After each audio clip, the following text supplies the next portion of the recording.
So before we start, I gotta do the mandatory disclaimer warning thing because, you know, for the FBI agent watching me, and in all seriousness, please don't do anything stupid with this. Even though it's a replica, please know your local laws, because the last thing you want is to get arrested or worse, shot because you were waving around 3D printed replicas out in public. With all that being said, I do hope that this model is much easier to assemble than the other one.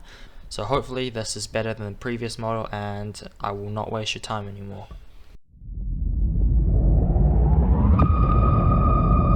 I've left links to where you can get these raw materials yourself online, but for the ice cream container plastic, you're going to have to source it yourself. Now from one rubber band, you're going to cut one piece into a little small chunk, and the other piece you're going to tie it into a knot with a diameter of 5mm. Now if you have a rubber band that's just 5mm, I'd rather you use that. Now you're going to get your ice cream container plastic and cut it to the dimensions shown below. Now for this spring, you might want to stretch it later on in the video, and for this little spring you can get it from a lighter. Now for the toothpick, I'd recommend wood because you'll find it handy when assembling later.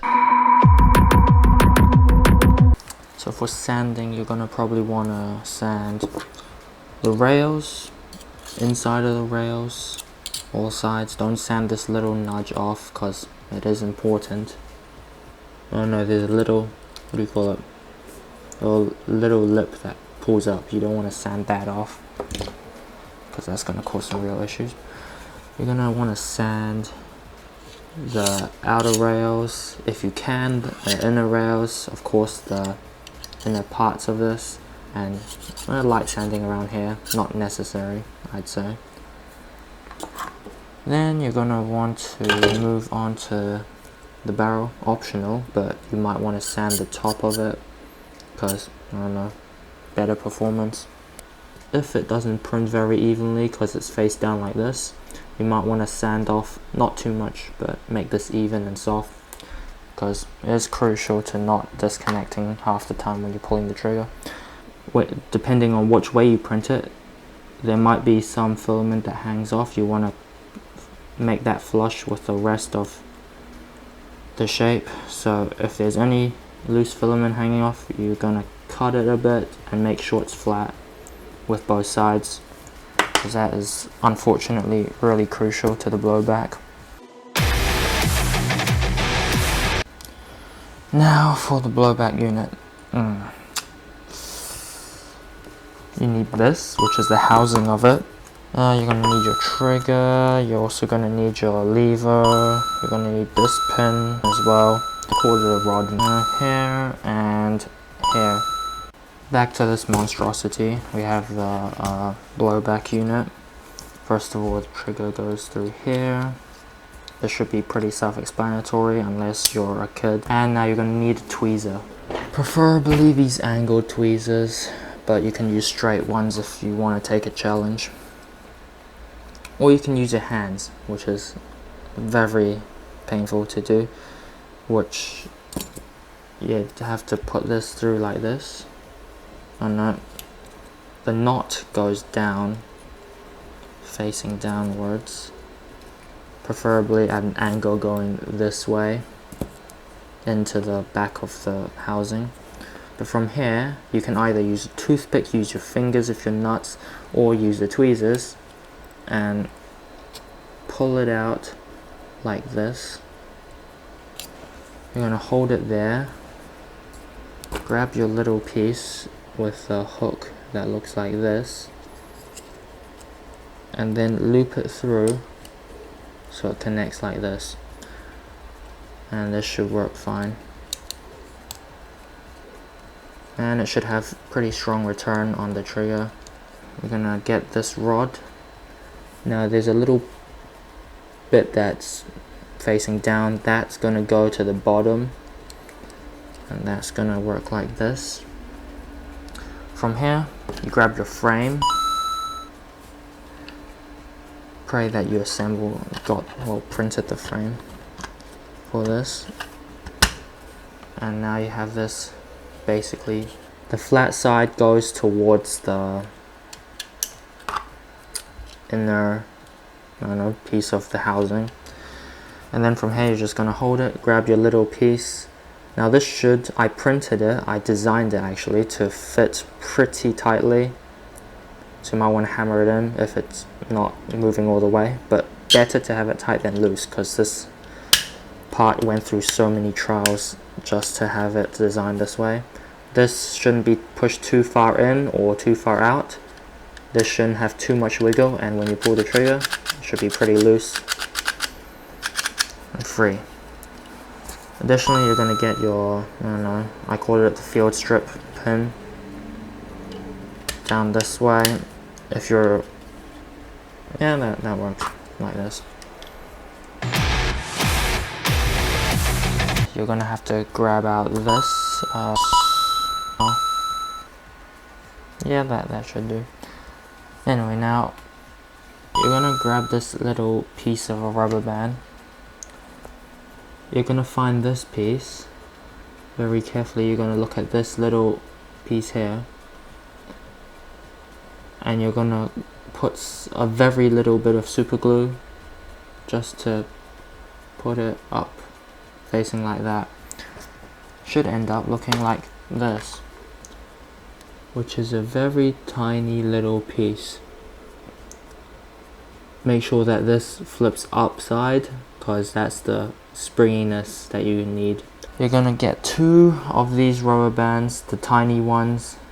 Don't use anything else because it's gonna snap. You're gonna pull it a bit so you can stretch it out until it's, I don't know, a bit more loose, because you don't want too stiff pieces ripping apart this fragile ass piece. This piece here, very simply, you're gonna put it together. Wrap this around once. Never mind, fucking piece of shit. Ah, there we go. We got one piece in, which makes everything a lot easier.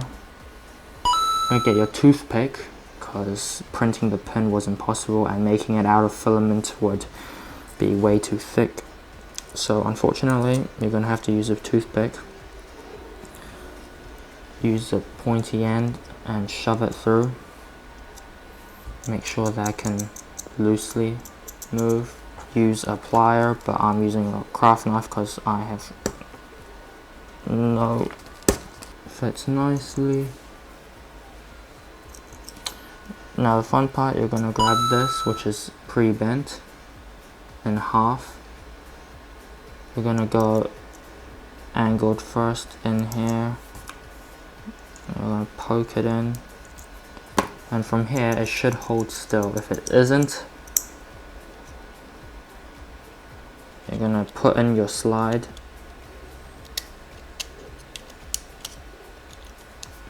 Now from here, if you want to test that it's working well, all you have to do is hold this, or the second piece down, the back B unit down, and just with preferably a screwdriver, flathead screwdriver, just pull it a bit and it should slide. Camera angles, and it should slide down it freely. Remember to hold that down because it does lift off.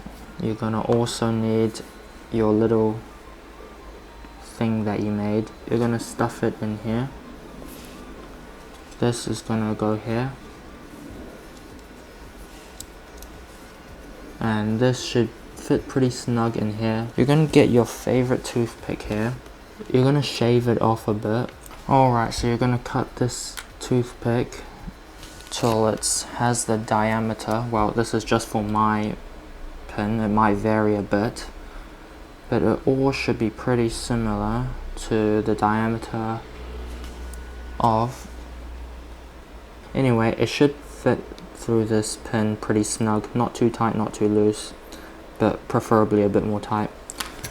Its length is, well, round it up, put the pin just like I did before, and put this through. Preferably you'd leave a bit out, because just in case you want to take the pin back out, but then again you could just rip out the, I don't know, hook, because it's more efficient that way. Well, anywho, I just made it flush. and here it should be bouncing up pretty softly, not too much resistance here.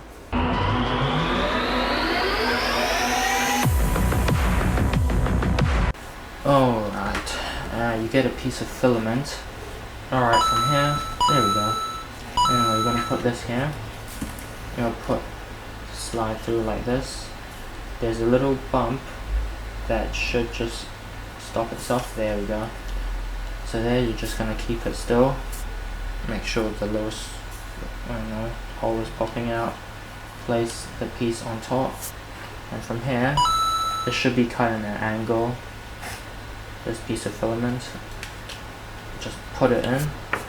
And from there, from the edge, use a plier if your knife will snap on you like it is going to right now. Oh, there we go. There, it should be all good to go. Finally up to the point, you get the barrel. This, I don't know why I caught it in the files again, but very, very, very tight fit. God damn it. You might want to hit it a few times. Barrel should fit very snug in there. Again, pretty much no resistance when you sand it down. Oh yes, the guide rod. You get this spring. Now I've left a link on where to buy. You get 10 pieces in total. You're gonna want 2 of those pieces eventually because I'm using a spring for the mag. You're gonna stretch it a bit. Guide rod's gonna go down here. The piece that's sticking out, or folding in a bit, extruded in, is gonna go on the barrel piece there. Gonna put the slide upside down. If it's not inserting, that means either this is, one of these hooks are getting caught up, and so when you printed it, there's something sticking out, so you might want to just cut it, sand it off so it's in an angle, so that when you assemble it, you can lock it in like this, like a real Sig. Right, there we go. As a tilting barrel, you can pull the trigger, whatnot. It should work fine.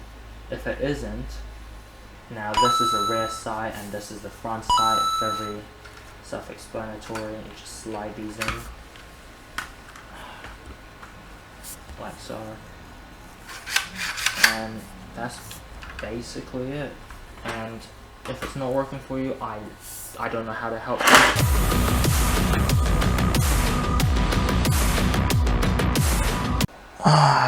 Oh well, as of now, I haven't finished making and fixing the mag. I'm still, as you can see, I'm cutting out pieces to figure out what works and what doesn't work. And fortunately, I can do shell ejection, as I've done one trial of.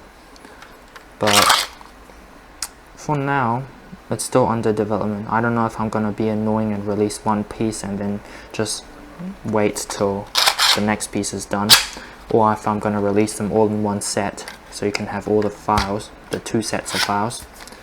But for now, it's a pretty cool toy to fidget with. Tried a new design. Don't know how you viewers are going to like this one or not like this one, but